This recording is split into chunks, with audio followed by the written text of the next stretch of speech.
We're on to the next step of setting up our site and getting it ready to go live.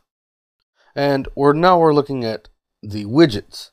And we have some widgets that we want, some that we don't want, and we just want to make sure that we have everything set as we want it. For instance, we don't want the meta widget, so we're going to drag that over here.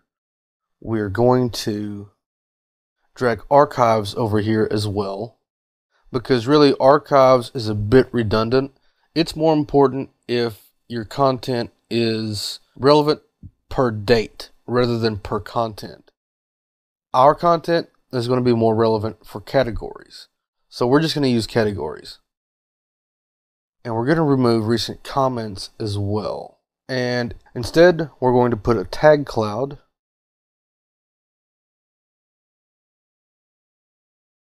And a calendar.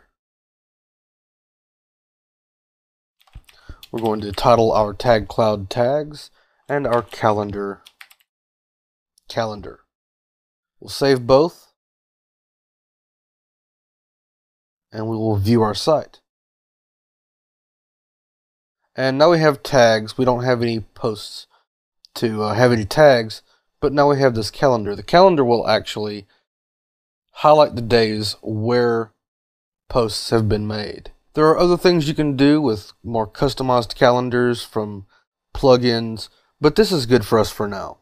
And on a live site, we would actually be adding some more text widgets to both the primary and the secondary taskbar. And these would be add widgets.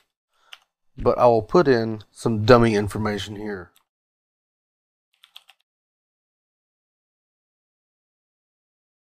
Just so you can see the effects of adding widgets to the secondary sidebar. See, your ads would show up here. We may also want to move the calendar over to the secondary sidebar, which you can do just by clicking and dragging. And now we have a bit more balance. You do want to kind of keep your two sidebars balanced if you're using two. You want as much towards the top of the page as possible. So having two sidebars goes a long way towards achieving that goal. Your ads especially need to be seen on page load. If you have to scroll down to see your ads, chances are they're not going to get clicked very much.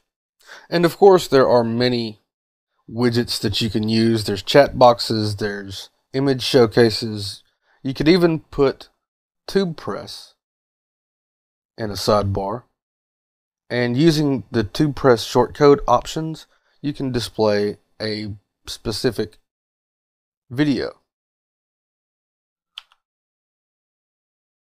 But as you can see here, it shows 3 random videos by default, it looks like. But that might be an excellent way to draw people into our garden theater. We will rename our title to garden theater on that widget. And that gives us a good base of content in our sidebars.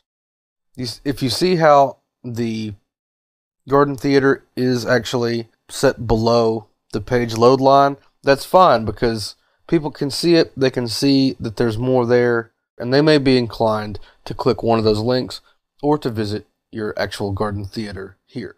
But that's our widget set for now. We will continue talking about customization with menus in the next video.